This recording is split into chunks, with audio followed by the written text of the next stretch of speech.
Goedenavond, een overzicht van het Zeeuwse nieuws. Het is zondag 25 mei.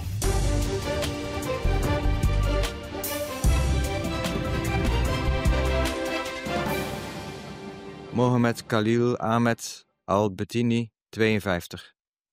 Abdulgader Sayed Abdulgader Benat, 54. In alle vroegte van morgen is hier gestart met het voorlezen van de namen van de slachtoffers in Gaza en die van de aanslag door Hamas op 7 oktober 2023.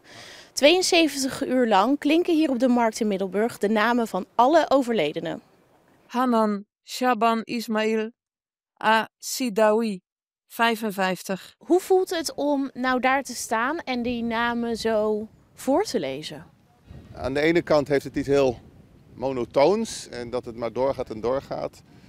Maar sommige namen die raken je veel meer. Een kind van 12 of zo, of van 6. Dan denk ik aan een achternichtje van mij en denk ik, oh ja, zo gaat dat. Nou, dan schiet je vol.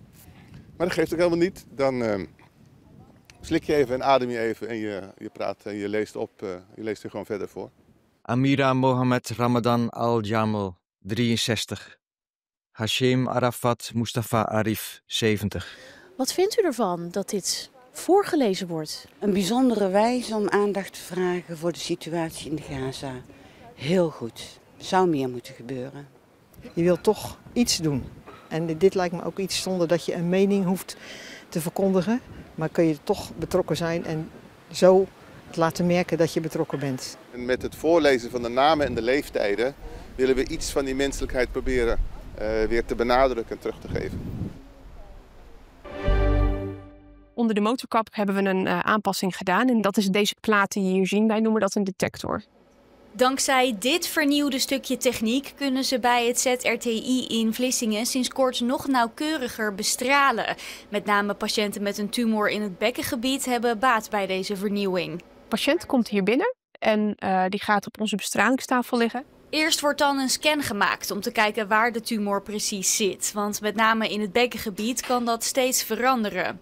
Bijvoorbeeld lucht wat door de darmen kan bewegen in de patiënt. Daar heeft de patiënt geen invloed op. En wat wij zien is dat beweging onnauwkeurigheden veroorzaakt. En we willen onze behandelingen zo nauwkeurig mogelijk op de millimeter toepassen. Dankzij de nieuwe detector worden de scans sneller gemaakt. Hoe sneller we dat beeld maken, hoe minder we last hebben van die beeldverstoringen. En dat zorgt ervoor dat er nauwkeuriger bestraald kan worden, waardoor uiteindelijk minder gezond weefsel wordt aangetast. En die mindere belasting zorgt er daadwerkelijk voor dat mensen minder klachten kunnen ontwikkelen. Minder bijwerkingen dus. En daarom is het ZRTI heel blij met de nieuwe detector.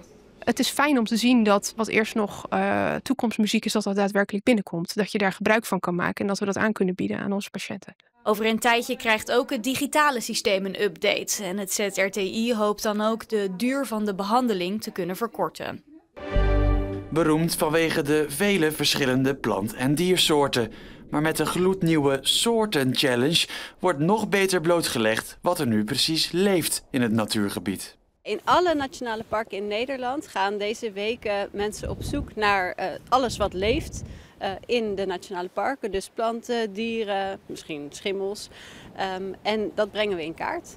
Ruim 100 bezoekers deden al zo'n 400 waarnemingen. Een prestatie op zich, maar vergeleken met de andere nationale parken in het land slechts goed voor een schamele 16e plek. Ja, precies. Ja, maar weet je, we hebben nog een paar weken te gaan. Hè? Dus tot 31 mei kan iedereen gewoon die soorten in kaart brengen. Dus we hebben nog even, we moeten gewoon op nummer 1. Ja. We hebben dat hele onderwaterleven, weet je, dat moet toch kunnen? Ja. En zo is het. Daar zijn deze duikers goed voor.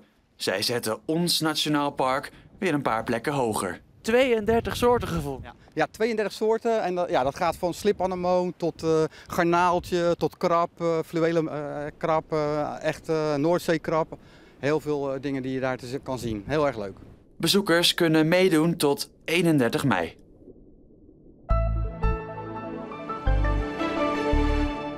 Op de meeste plaatsen viel vannacht maar 1 of 2 mm aan neerslag en het was eerst bewolkt en vochtig. Maar dat werd vrij snel beter. Het werd snel droger met geleidelijk aan een paar opklaringen. Maar de wind nam toe. Er stond aan zee, soms windkracht 6 tot 7. Wel nam de wind in de loop van de middag wat af. Vanavond en vannacht is er nog een matige tot vrij krachtige zuidwestenwind. En het is vrijwel overal droog en redelijk helder.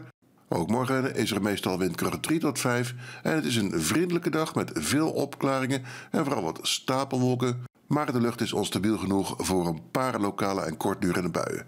De maximumtemperatuur is 16 tot 19 graden. Dinsdag komen er enkele regenzons over ons, vooral in de ochtend en de avond. Woensdag is het vooral buiig en door een bui is er ook dan kans op windvlagen. Vanaf donderdag is er minder wind, maar ook dan zijn er nog enkele buien mogelijk. In deze wisselvallige weken.